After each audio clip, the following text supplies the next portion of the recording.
Germany అంటాడు, Russia అల్లుడు కదా, పక్కన జర్మనీ గురించి ఆయనకి బాగా తెలిసి ఉంటుంది. కానీ ఆంధ్రప్రదేశ్లో ఏం జరుగుతుందో ఆయనకు తెలియకపోవడం మాకు బాధాకరం.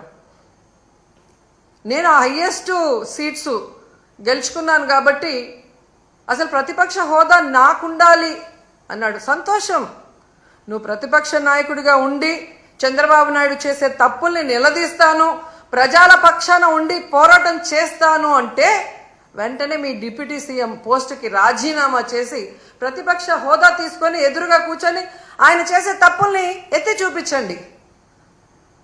ఆ పని మీరు చేయలేరు కదా. చంద్రబాబు నాయుడికి కష్టం అంటే డైవర్షన్ పాలిటిక్స్ చేస్తారు, చంద్రబాబు నాయుడు గారికి కష్టం అంటే రోడ్డు మీద పడుకుంటారు.